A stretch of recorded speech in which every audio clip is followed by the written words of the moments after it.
Allah berjanji dalam Al-Quran. Allah berjanji bahwa orang yang benar menghafal Qurannya, benar menghafal, nanti benar itu bisa mengamalkan isinya, benar menghafalnya, maka bukan hanya masuk surga, Allah akan hiasi dia ketika masuk surga dengan perhiasan yang membedakan dengan yang bukan menghafal Quran. Demi Allah saya katakan, berusahalah menghafal Quran, karena Anda akan mendapatkan hal yang berbeda saat Anda masuk surga insya Allah. Janjinya dari Quran surah ke-35 Fatir ayat ke-33, paling kiri sebelah atas. Jannatu adnin yadkhulunaha. Awas, ada golongan para penghafal Quran yang masuk ke dalam surga Aden. Yang paling indah di dalamnya, awas, lihat baik-baik. Di dalamnya yuhallawna fiha min asawir. Mereka akan dihiasi dengan perhiasan-perhiasan yang sangat indah di dalamnya. Nanti tafsirnya ada di At-Tirmidzi nomor hadis 2915. Ketika seorang penghafal akan diminta naik ke surga, Masya Allah, maka nanti ada firman-Nya mengatakan, waqar. Saat Anda naik ke surga, bacakan bacaan Quranmu yang biasa engkau bacakan saat di dunia. Setiap dibaca, naik. Setiap baca, naik. Tiba-tiba Qurannya mengatakan, ya Allah, lihat baik-baik. Allahumma halli. Ya Allah, sebelum naik dia ke surga, hiasi dulu dia. Bedakan dengan yang bukan penghafal. Fayulbasu ilaihi tajul karamah. Maka dipakaikan di kepalanya mahkota kehormatan. Tayyib. Kemudian dipanggil orang tuanya. Sepanjang dia beriman pada Allah, beramal saleh, maka dipakaikan mahkota di kepala kedua orang tuanya sepanjang dia beriman dan beramal saleh. Dipakaikan oleh anaknya langsung. Ingat baik-baik ya, saat orang tua yang lain yang Anda anggap kadang amalannya biasa, pekerjaannya semacam Anda terlihat kecil dalam pandangan Anda, ternyata boleh jadi dia sedang menyiapkan ahli surga di kehidupan nanti. Ketika dipakaikan di kepalanya, Qurannya mengatakan lagi, Allahumma zidhu. Ya Allah, tolong tambahkan pada penghafal Quran, bedakan dengan fasilitator.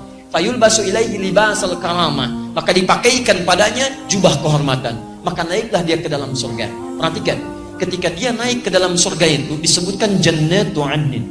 Ketika dia naik ke surganya, maka diteruskan. Buka Quran surah ke-13 ayat 23 sampai 24.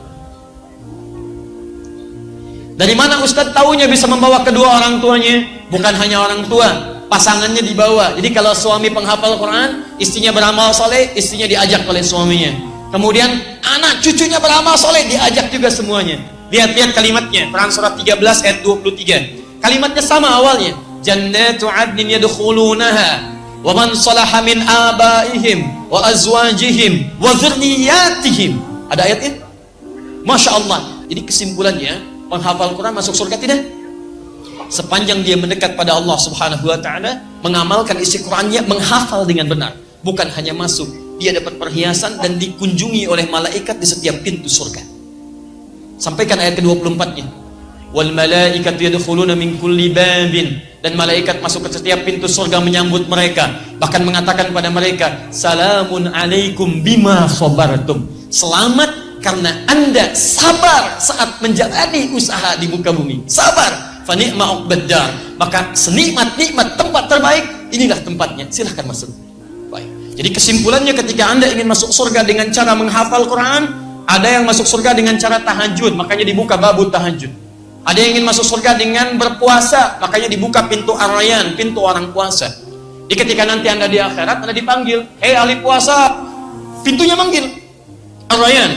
Di begitu masuk, ughliqat, ditutup. Ughliqa itu bukan ghallaqa, jadi ada aghlaqa, ada ghallaqa, beda. Kalau ghallaqa, nutupnya pelan-pelan, sehingga masih bisa ngintip. Perhatikan baik-baik. Ughliqat, ditutup. Kalau aghlaqa pakai hamzah itu seketika, tutup. Begitu ahli puasa masuk ke pintu surga, masuk semuanya, tutup seketika, tutupnya kencang. Set. Jadi tidak ada kesempatan orang lain untuk mengintip. Ada apa sih? Babu tahajud, ahli tahajud masuk, ahli tahajud. Ahli Quran punya pintu sendiri. Ayo siapkan, Anda harus punya cita-cita. Saya mau masuk surga dari pintu ini. Dakwahkan amalannya di dunia. Anda harus punya cita-cita, teman-teman. Yang paling hebat adalah orang yang diperebutkan oleh semua pintu itu. Semua pintu mengatakan, dan nanti Abu Bakar As-Siddiq radhiyallahu taala anhu berusaha bermohon kepada Allah dengan kalimat-kalimat Nabi, meminta isyarat. Ya Rasulullah, adakah yang bisa masuk dari semua pintu itu? Kata Nabi, saya bermohon kepada Allah supaya engkau menjadi bagian darinya. Dan berita baiknya, ahli Quran itu salah satunya akan diperebutkan oleh pintu-pintu itu. Karena ahli Quran, dia pasti rajin tahajud. Ahli Quran, dia pasti rajin puasa. Ahli Quran yang benar, dia pasti rajin sedekah.